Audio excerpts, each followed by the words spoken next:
I think we're live. So let's get into it. By the title, you're not meant to fix people. Learn this early because, y'all, I am not overextending for anybody anymore. And I had to learn this the hard way. Just because you can see what someone needs doesn't mean it's your job to become what they need. Like, I don't know. Let me make sure my volume is on before I get into some things real quick. And I just gotta look away. Y'all get in here, like this video, comment, like, subscribe. Let me know where y'all are viewing in from. And let me know if y'all can hear me because I do not know yet until I check. Oh, yes, yes, yes. Volume is great. The volume is great, y'all. So I literally had to ask myself, how do I support people without overextending myself? I got my handy dandy notebook. Y'all know I mean business when I bring this handy dandy notebook out. Okay. I got some things and I had to write them down because it's all a part of my growth journey. Okay. So the question, how do I support without overextending? Because y'all, like, I'm really good at seeing what people need or like what people lack. Like, my discernment is really strong. My intuition is really strong. Do y'all know what discernment is? Let's learn something today because I wrote down a definition for anybody who really don't know what discernment is. So here we go. Discernment, the ability to understand. Hi, best friend. Thank you so much for joining. Let me know where you're viewing in from. So discernment, y'all, is the ability to understand, judge situations, and to see clearly, right? Especially when it comes to like distinguishing the truth from like what's not the truth or like right and wrong. You got to have some wisdom, y'all. Okay. All right. Basically, that's what discernment is. And mine be on point every time. Every time it be on point, right? And my intuition is strong too, because I can see like where people are lacking or like what wound is driving them. Like, I'm very good at trauma bonding. Like, it's like, oh, you got cut, I got cut too. Let's talk about how we got cut. Like, I'm very good at trauma bonding. Like, if your wound is from like rejection or abandonment, you could be my friend because like I know how to deal with that. I've dealt with that. It's like a familiarity right there. Like, we got this in common. We can bond. Like, I'm very good at bonding, like trauma bonding. And I don't think that may be a good thing. But I'm just letting y'all know, like, my discernment, and I'm just giving you examples, right? And I can see what shift would help people and what truth they are avoiding. Like, I can just pick up on it. Hello, thank you so much for viewing in. Let me know where you viewing in from, y'all. We talk about how I'm not going to be overextending no more. Like, and it's not my job to fix people, and how I wish I would have learned that earlier because I spend a lot of time doing emotional labor. So let's get into it. You know how I've been setting boundaries these last couple of videos. And it's basically this like the last 2 weeks I've been setting boundaries with other people. I also have to set boundaries with myself. Okay. I am from St. Petersburg, Florida. Make sure y'all hit this thumbs up. Hit the thumbs up. Come on. The people who in here versus how many thumbs up is not matching. It's free. Thank you. Thank you. Thank you. All right, y'all. So my boundary, basically saying what somebody need don't mean that that's my assignment to like help them. Okay. That's the line, and I really don't want to cross it. Hello, hello. Okay, so Sean says he's currently in Alabama, but was in Noya, stopped and had some gumbo. Okay, and a cold drink. I know that's what's up. Thank you so much for hitting the thumbs up button, y'all. Appreciate it. Send a girl some hearts. This is a live, by the way. All right. Now, My realization with certain people, like I be knowing what people need. Like with this last situation, like I could see what that person needed, right? But they were not doing the work. And I almost made it my responsibility. Like I almost made their growth my responsibility. That's where I mean like the emotional labor. So basically I could see that they needed healing. I could see that they needed to go to therapy. I could see that they needed emotional safety, structure, and somebody to believe in them, right? I knew all of that. I basically knew what it was when I signed up, and I still signed up, right? Stay with me. Y'all hit the thumbs up button, help me get in the algorithm. I'm looking at my notebook because I wrote down some things. I wrote down some things, and I definitely want to go over what I outlined. Let me read the comments. Y'all talk to me in the comments. Boundaries are a good way to root out people who don't care about you. I very much agree with that. Boundaries are also good to set with yourself too. So this is me taking accountability or and setting certain boundaries with myself that I'm not going to override because the emotional labor is just too taxing on me, on my mental health, and on what I got going on. So, like I said, I knew what it was and I still signed up because I wanted to be like the woman that gave that to that person. And I guess because I'm like naturally nurturing, like that's just in me. It's not on me, it's in me. Hi, best friend. Thank you so much for being here. Y'all make sure y'all hit the thumbs up. It's not computing. We got way too many people in here and not enough likes. It's free, y'all. Hit the thumbs up. Thank you. Thank you. Thank you. So, like I said, I wanted to be that person that gave them everything they needed, right? But because like I said, I'm naturally nurturing, I'm very intuitive, and I know I'm impactful, I'm influential. Like I'm all of the things. Like I know this about myself. I'm very self-aware and I know the value that I have and I know that I can help people. I know I could do that. So that's why I wanted to be that for that person. But here come the lesson. Okay. Being capable of helping someone is not the same as being called to carry them. And that's overextension. So let's talk about overextension. Overextension sounds like if I just show them or if I just teach them, if I just support them enough, if I just support them enough, if I explain it well enough, but bruh, the truth is that turns into emotional labor. And if they're not doing the work, it's not going to help. They gotta do the work. And healing takes a lot of work. Takes a lot of work, y'all. Make sure y'all like, comment, subscribe, like the live. There you. There you. So let's talk about the work like how much work is involved in healing. Because I don't think people really know or how that looks, what that looked like, what it involved. I will tell you. Here we go. I wrote it down. In my handy dandy notebooks, time to learn. Okay. Here we go.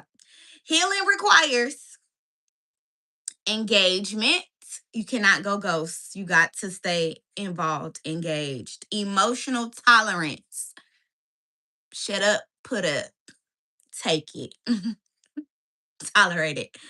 Discomfort is not going to be comfortable. It's never comfy. It's always going to be icky. I mean, it's feelings, right? Accountability, that's not always a nice thing to go through to be like, damn, this was kind of my fault. Fuck. It's not nice, right? And the willingness to stay present, even when things feel tense or heavy. But you gotta stay there. You gotta be present. You gotta be in it. Take two to tango, not one.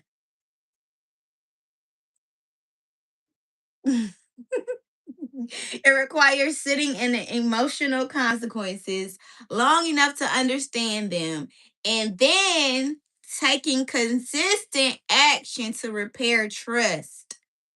Action, action. We want action. To repair the trust. Cause I don't know. Like sometimes, like I had a conversation with my best friend out here last when we did that live on Monday about trust and if it can be repaired. Yeah, it's gonna take a lot of work. Absolutely a lot of work. So yeah. And all of that, me trying to help them heal, that takes emotional labor. And that is why it drains me. But back to what I said earlier, I knew what it was when I signed up. I already knew. I knew what it was when I signed up. And I still signed up. Like, I was ready and willing. That's the lesson for me because I heard my intuition, but I let chemistry and like desire, I chose to override my boundary. So that's the growth point right there. Like, that's my self awareness. So I got like 5 boundaries for myself going forward when it comes to this, right? Because as much as I want to help people, I can't change nobody and I can't do the work for them. That's their work to do on their own. Sure, I can give unsolicited advice. I can like suggest certain things, but here's the boundary. Let's read from my handy dandy notebook. This is what I wrote down. Number one. Y'all ready for this? Hi, Ace of Space. Hi, beautiful. How was your day? My day was good. Thank you so much. How was your day? Thank you so much for being here. Make sure you give me a thumbs up. You can hear me. That's great.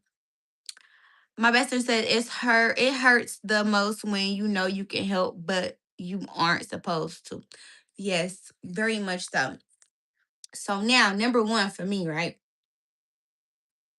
Offer insight once, not repeatedly. Number two, this is the boundary for me. Take what you need. But this is for me. I got advice for y'all after I get through my shit. So number two, look for movement. Peep everything, right? Not just openness. Like, are they moving with what you told them? Like, is they taking the advice that you gave them? Because you can give somebody the blueprint, but it's up to them if they're going to do the work. The work. The work. Nobody want to do the work. Nobody want to do the work. But if they don't take what you gave them, pull back. Pull back. And that pulling back, that is so painful to me because I don't know, when I care about something, when I love something, like if I want connection, it's shown through my presence, like me being there, my effort and my willingness to show up even when it's difficult. But that leads me to number three. Let's go to number three boundary for me. Okay. Stop trying to become the bridge. What do you mean by being the bridge, Nifani? Okay, I'll tell you what I mean by being the bridge. The therapist, the motivator, the mirror, the blueprint, the solution based person, like always coming up with solutions for problems. I could be supportive without becoming central. Like I ain't gotta be the answer. I ain't gotta be the therapist. I ain't gotta be the motivator. I ain't gotta be the coach. I ain't gotta be the mentor. And I can still be supportive without being all of that. Does that make sense? Is y'all tracking with me? All right, number four. Flipping the page, y'all. Support in portions, not with full access. One conversation, one. One suggestion, one. And not strategizing. Am I saying that right? Strategy.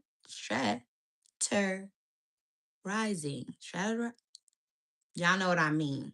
Not being strategic with their healing or carrying their development on my back. That's not my shit to carry. They gotta fix themselves. I can't do the work for them. Now, number 5. This is the last one right here, y'all. For my boundary for myself that I make it for me. Did I okay, wait. Ask myself one question before helping. Here's the question. Did they ask for my support or did I just notice what they needed? Okay. Now here's a rule. Even though I love to say rules is meant to be broken, but wait, here's the rule. I can notice what someone needs without volunteering to become it. I can't fix someone's internal conflict. Can we talk about internal conflict for one moment? Do y'all know what an internal conflict is? I can give you an example so you get better understand it. You ready? Or we talk about in the comments? Because I want to make sure y'all tracking with me. Internal conflict. Do y'all remember? I think I shared last week, and I probably mentioned it briefly in my video on Monday, but I think I mentioned it on Friday, last Friday, that with my attachment style, I attract other attachment styles that are very opposite from me. I'm 32, babes. How old are you? Thanks for being here. Make sure you like the video, comment, and subscribe. Stay for a while. I post every Monday, Wednesday, and Friday. Okay, so my attachment style, I feel like I'm a secure attachment style, and the opposite of me are avoidance, right? Okay, so they deal with a lot internal conflicts because emotions are something that they run from. Okay, so they can like somebody and like not go towards them. They can want a connection and like not go towards the connection because like they fear the connection too. They want it, but they fear it. They don't like feelings too much. So they distract themselves with like work or other shit, like versus like going towards what they really want because they scared of it. It's all about how they learned to deal with their emotions in childhood. Now that might sound confusing for someone, but that's just not your attachment style. It's not confusing for me because I understand it. They all come from two wounds, rejection or abandonment. One of the two. Like, fix your shit and you understand this a little bit more. But I say that for me because, like I said, I attract those kind of people. So with that, I can't fix someone's internal conflicts. These are inner battles that they dealing with. I can't fix it for them. They gotta do the work. Cause just because you're you have an avoidant attachment style now, does not mean you can't fix that or become secure, have a secure attachment style. You can. It's going to take work. It's going to take therapy. It's going to take reflection and journaling and self-awareness and self-acceptance and some more shit. But you got to do the work. I can't do it for them. Sure, I can understand them and create a safe space, but they got to do the work. So this is my rule for real. I can notice what somebody need without volunteering to become it. And I can't fix somebody's internal conflict. I'll support you, but I'm not becoming your solution. Got it? Does everybody? Does everybody? Does that make sense? All right, we're gonna move on because I got some shit for y'all. Excuse my language. I got some solutions for you guys. And I just want to make sure that what I say makes sense. So let's go over the real lesson because I kind of wrote down some bullet points, okay? Just because you can see it doesn't mean you should fix it. Here's another one. Just because you can help doesn't mean you should give. Just because someone needs you doesn't mean they deserve access to you. All right. Ajane, oh, somebody, hold on. Adding to the kingdom, what is your relationship with God or the Bible? Ajane said yes, because it's not yours to fix. Adding to the kingdom says, okay. Now, that's the real lesson. I'll just go over those bullet points one more time. It was only three. Just because you can see it doesn't mean you should fix it. Here's the second one. Just because you can help doesn't mean you should give. Here's the third one. Just because someone needs you doesn't mean they deserve access to you. I am not overextending for anybody no more. Not family, not friends, not boyfriends, not men, not random women. And like I said, I had to learn this the hard way. Just because you can see what someone needs doesn't mean it's my job to become it. Now, here are some signs that you may be overextending. You ready? You give advice more than once and they don't apply it. And that can turn into resentment because here you go helping somebody. You done gave them good advice because you know they've been struggling and they ain't do nothing with it. Now you feel it's the type of way because you done wasted your time and your energy. That causes resentment. That's one emotion that I don't like. I don't like resentment and I don't like confusion. Do you know what emotions that you don't like?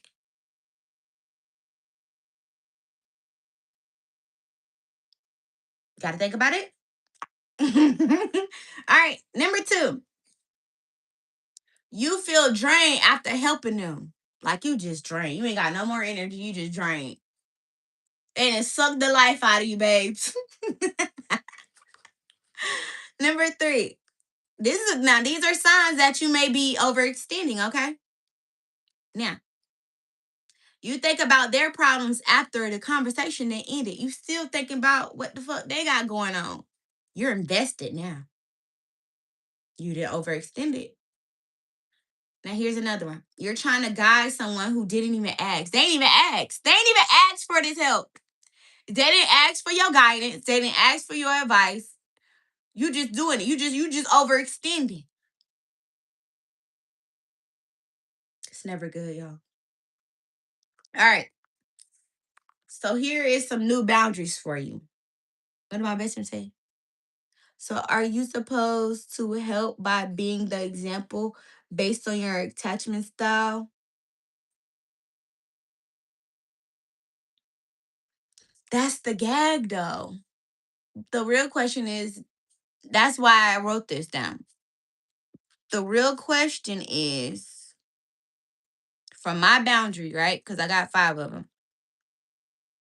And this is the last one. I got to ask myself one question before even helping or trying to be the example.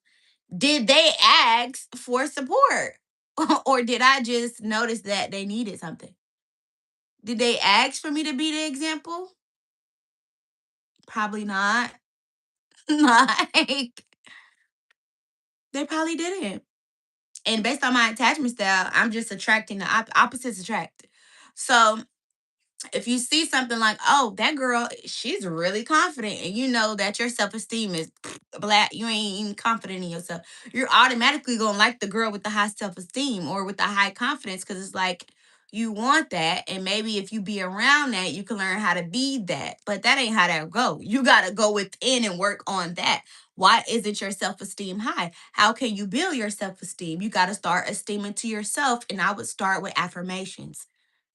I'm so pretty. I'm so loved. I'm this. I am that. I am this. I am that. Firm to yourself, and that self esteem will rise. That confidence will rise. But it starts with the love that you give to yourself. So, based on I answer that question. Based on my attachment styles, others are just attracted to me. That's just avoidance more as of late and anxious as of before. Like niggas want to cling. No. Yeah, chill. Okay, so let's go over new boundaries that can help you when it comes to like overextending. That was a great question, Ajay. Keep them coming, girl. So yeah, basically, I'll support you, but I'm not becoming your solution. Okay, so here's the boundary: say it once, not five times. Watch for action, not words. Men especially, they know how to smooth talk. They know how to talk to get what they want, and they know how to talk themselves right out of coochie. It's just that's just It's what they do.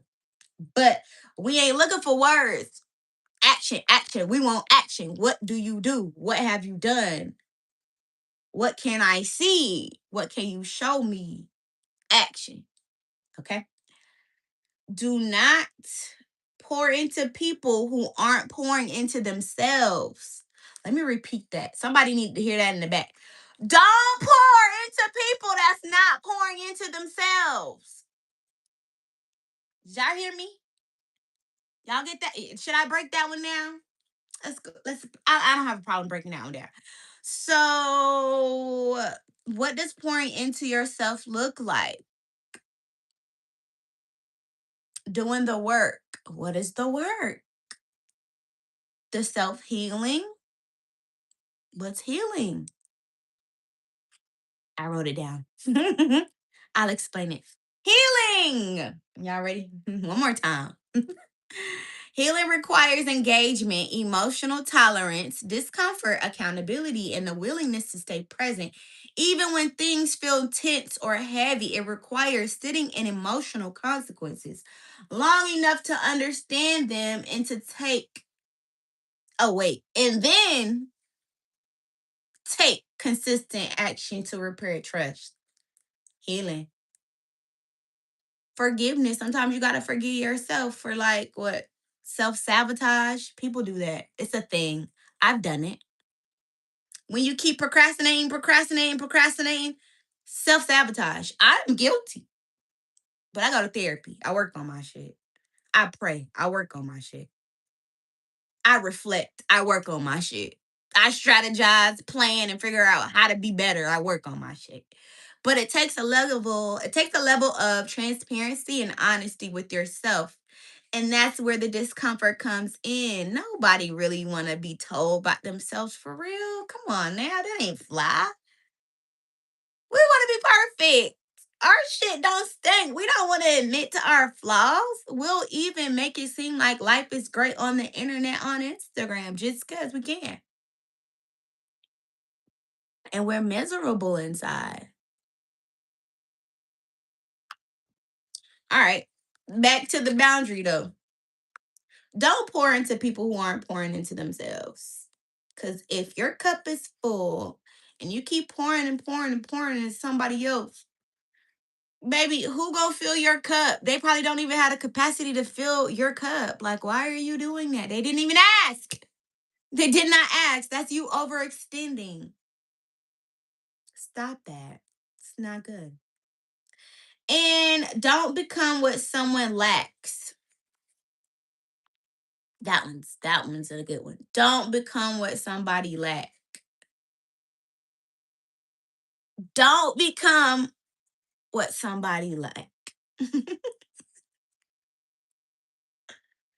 I guess that goes back to my boundary that I put for myself. Like, I don't gotta be the bridge. I don't gotta be the bridge. I don't gotta be the bridge.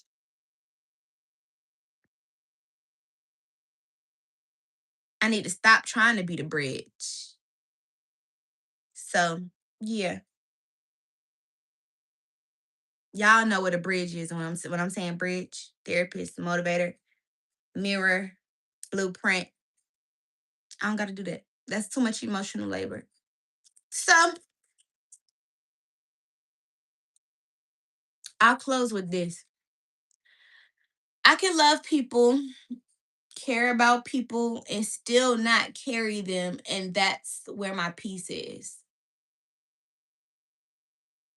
I could love you and still not overextend. I could be supportive and still not overextend because I'm not meant to fix people. And I wish I would have learned this earlier, but now that I know it going forward, I'm definitely going to stick to the boundaries and make sure I know my strengths. Yeah. Did y'all enjoy the video? I hope y'all learned something. I feel like this was the message for today. That's all I got. That's all I got. I ain't got no more. Hope you enjoyed the show. What do you think? What do you know? Comment down below. Have you ever overextended? Do you have a overextending problem? Have you ever noticed that you overextend or you haven't even noticed that you've done that? Like, yeah, that's all I got. I ain't got no more. Hope you enjoyed the show. Like, comment down below. What do you think? What do you know? I'll be back on Monday. Make sure you join my book club. Talking about self love in there, healing, all the stuff, all the things that are important. Um, because we're not getting younger, we're getting older, and with age, you should become wiser. That should be like a priority. I mean, you sure you could stay stuck, you could be still childish, but growth, you should definitely want to grow. How do you grow? Well, who are you? What do you want to become? Who do you want to impact? What are you leaving behind? Because we know the ultimate truth, we're going to die, right? So, what's your legacy? You got to figure that out. So, yeah, that's all I got. I ain't got no more. Hope you enjoyed the show. Make sure you comment down below. Make sure you work hard and stay humble. Bye.